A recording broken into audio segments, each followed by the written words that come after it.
Episode ke-10, Halusinasi. Airin, kamu? Teriak Bu Marni. Semua yang berada di ruangan terkejut.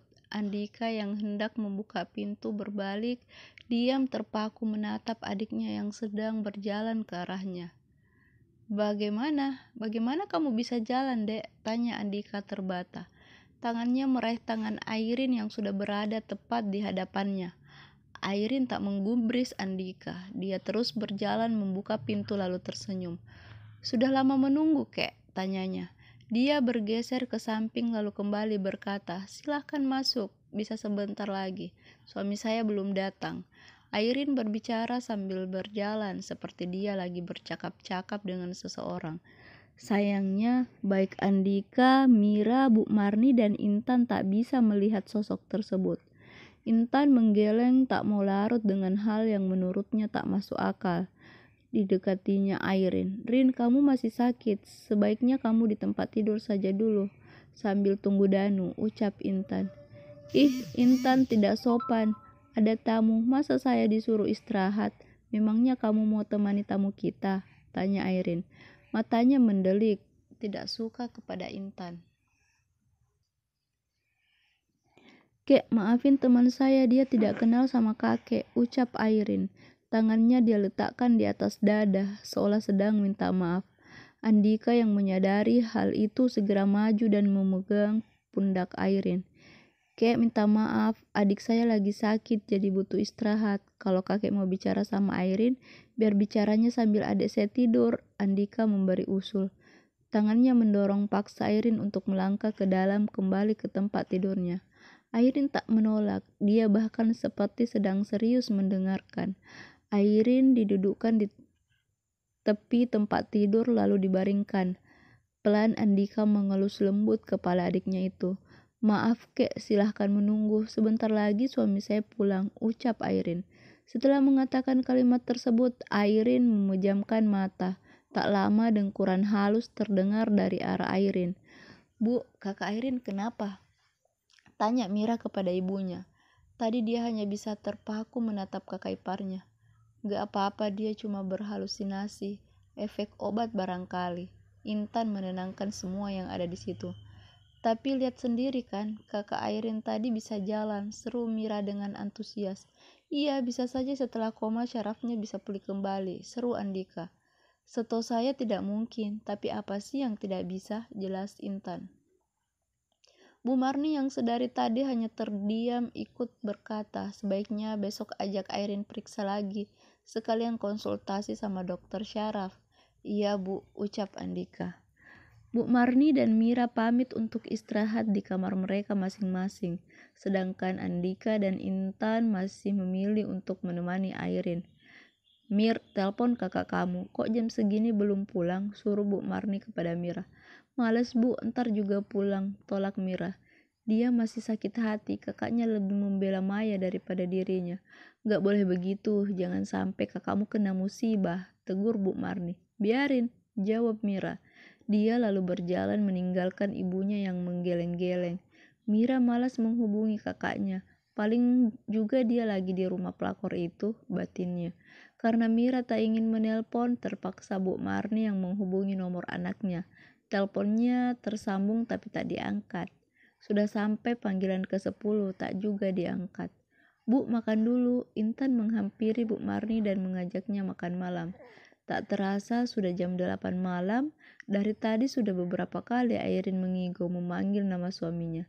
Sehingga Andika dan Intan bergantian untuk menjaganya. Belum lagi mereka merasa was-was soal apa yang Airin katakan tentang sosok kakek yang sudah sejak tadi ingin mengajaknya pulang. Bu Marni mengangguk dan melangkah bersama Intan ke meja makan. Mana yang lain? Tanya Bu Marni.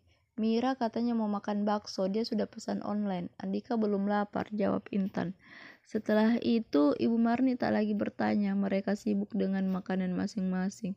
Tiba-tiba Intan teringat sesuatu dan bertanya, Bu, katanya kalau orang sakit terus didatangi sesuatu yang tak kasat mata, artinya orang tersebut sebentar lagi akan meninggal. Betul nggak? Sendok yang dipegang Bu Marni terjatuh. Dia menatap Intan. Hus, jangan asal bicara. Perkataan itu Doa loh, tegas Bu Marni. Tapi benar kan Bu? Intan meminta penjelasan. Sudah makan saja, ucap Bu Marni dingin. Bukannya dia tak tahu mitos tersebut, tapi dia membuang jauh-jauh pikiran negatif itu.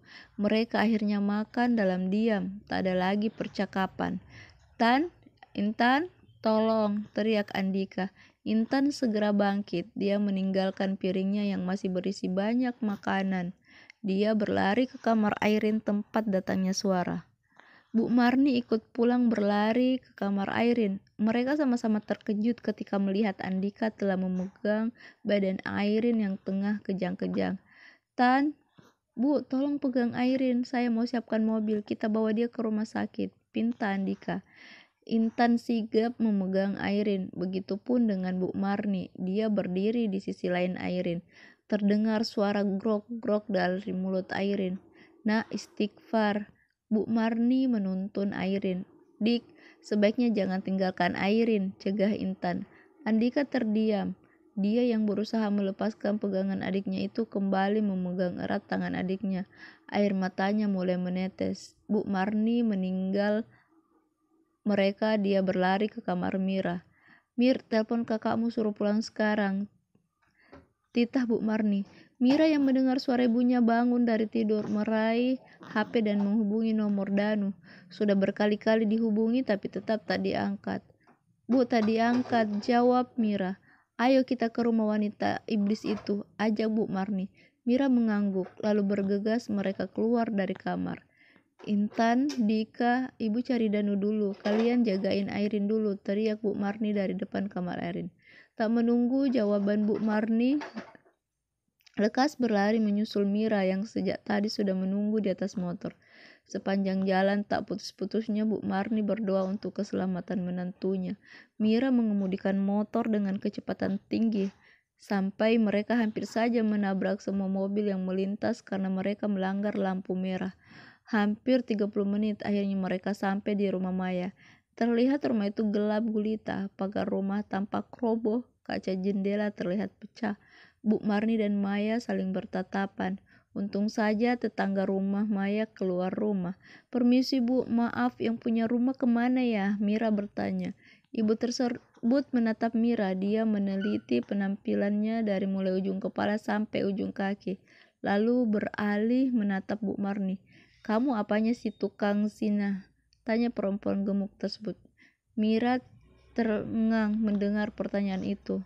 Saya temannya. Mira, oh sesama tukang Sina, serunya lagi. Maaf Bu, saya tanya baik-baik, kok ibu malah ngatain saya? Mau saya laporin polisi, ancam Mira. Ibu tersebut membuang muka tapi terlihat dia sedikit gugup. Tukang Sina dibawa ke kantor polisi tadi siang, ketahuan lagi berduaan sama laki-laki, jawab ibu tersebut. Apa?